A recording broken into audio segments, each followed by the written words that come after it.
Hi everyone, this is Kathy from House of TOEFL, and today's video is going to be about the summary question in the reading section of the TOEFL IBT. Now I get a lot of requests to teach the summary question because it's worth 2 points, so it's a big chunk of your score.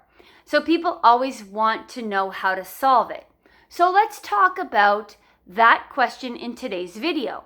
Now, as you may know, I wrote a book about the reading section, which you can purchase on Amazon, which I will link in the video description below. But today I want to go over some strategies for how to solve this question that is worth 2 points. Now, the first thing I want to say is it's extremely difficult to solve this question if you haven't done the first 9 questions.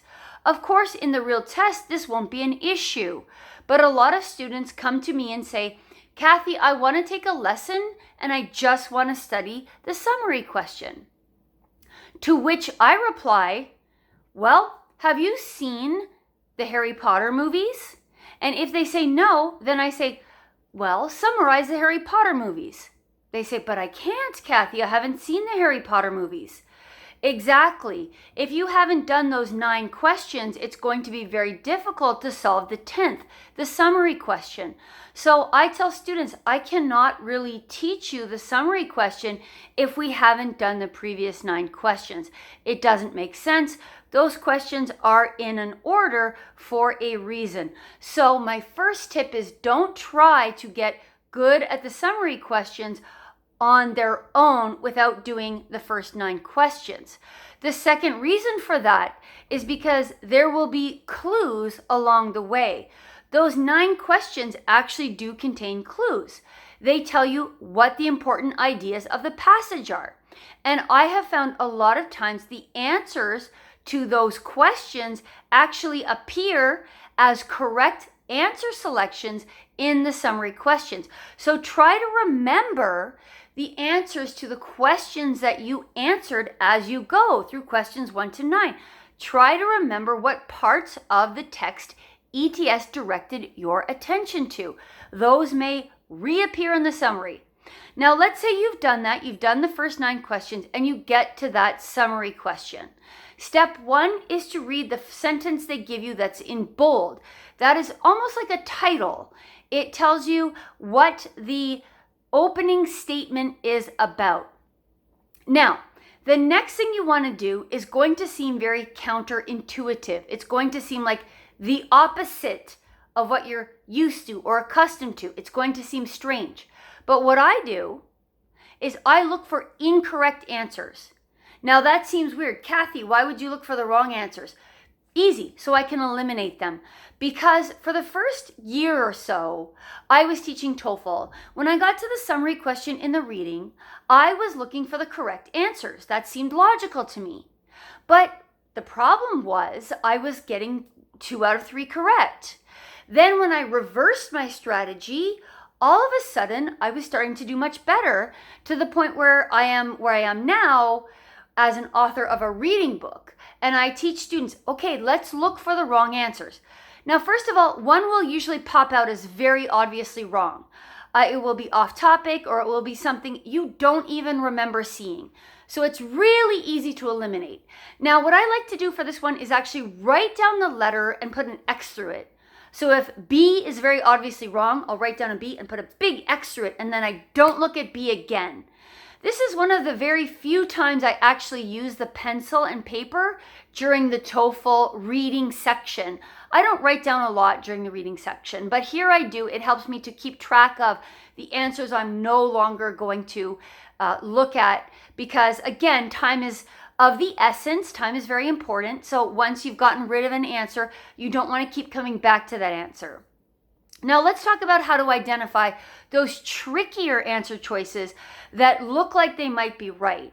One thing that you want to look out for, of course, and this is true for the entire reading section, is extreme answers. So those will have things like all, always, forever, never. Those types of answers are typically incorrect. You should double check because it's not 100% of the time, but 90% of the time, extreme answers are not correct. The other thing you should be aware of is comparisons. Those are also usually not correct. That is true for the entire reading section. When I say comparisons, I mean X is bigger than Y. Z is more important than A. B is less significant than D. You know, these kinds of things that compare two things. Look for as big as small as. Look for the word than, THAN. That word is a comparative word. Those are usually incorrect. Again, not 100% of the time, but 90% of the time. If you feel a comparison is correct, that's fine, but I would suggest you go back to the passage and you check just to be sure, because typically those are not correct. Then there will be things that are not even mentioned in the passage, but look good because they use some of the same language. So if you have a big passage about raccoons and habitats and the word woodlands and trees and arboreal and those types of words, the ETS might take those words, put them in an answer choice. But if you actually read that answer choice carefully, you'll realize that was not even in the passage at all. So beware of just trying to match words. We want to actually match content, not just words. The other thing is, of course, something that is a twisted meaning, right? So it's twisted in some way. For example, there might be a passage that says that the Alexandria Library in Egypt was a cultural center that spread the Greek language throughout the Middle East. Maybe an answer choice says, scholars came to the library in Alexandria to study the Greek language. Now, that reverses the fact that, okay, the language spread from this library, it reverses it to scholars came to the library. So that makes that answer choice incorrect. Then you're going to have answers that the ETS just simply makes up. It's not anywhere to be found in the passage, but you do have to be careful, because I have one thing to tell you that's very important. Sometimes you might notice that there's a paragraph or at the very end, a few sentences that you didn't have to read. Well, ETS has a little trick. And this little trick they do is they won't ask you to read a paragraph. You don't have to read it at all. So you never answered any questions about it. And then in the summary, there's actually a question related to that paragraph you didn't read. So my recommendation to solve that problem is take note. I didn't have to read paragraph 4 or answer any questions. I'd better read paragraph 4 just to make sure that they're not trying to distract me because they think I haven't read it. Okay, another tip is if there are two answer choices that are very similar, then one has to go. They will not both be correct. So let's say that there's two answer choices that both discuss the importance of religion in ancient Greece. And they both discuss religion, but in a different way. Well, only one of those can be correct. And I found that to be true in every TOEFL test I've ever taken. So if you have the same topic, only one is correct. Every answer choice you pick should be quite different. Now, I have one more thing to say before I let you go. And that is when you look at the instructions for the summary question, it says that incorrect answers may be minor details. I don't believe that to be true. That I don't think is true. Now you might say, but Kathy, it's in the instructions. Okay, fair enough. But how many thousands of reading passages have I done? That's not really one of their traps, that it's a minor detail. They know that you as the reader are not going to be able to distinguish a major idea from a minor idea that was in the passage, but it's minor. I mean, how would you really know that? You can't read the author's mind to know what he thinks is major and minor. So what I have found is this idea in the instructions that you can eliminate something because it's a minor idea doesn't really apply. But it traps a lot of my students. Why? Because they see a short sentence and think, oh, it's short. It just has a few words. let's get rid of it. It's a minor idea because it's short.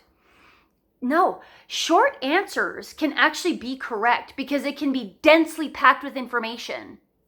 Like, imagine the sentence that Alexander's empire opened up new market economies for artists and traders that continued many centuries after his death.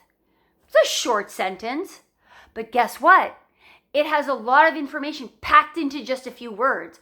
So don't eliminate something just because it's short. Okay, I think I'll leave it at that. Of course, I'm going to put a link to my book in the description, and you can always reach out, and I'll put my email address down there, houseoftoefl@gmail.com, but I'll put my email address down below. And as always, I'm Kathy from House of TOEFL. My website's www.houseoftoefl.com. And I look forward to seeing you next time. Be sure to subscribe so you can continue watching my videos. Have a great day. Good luck on your test.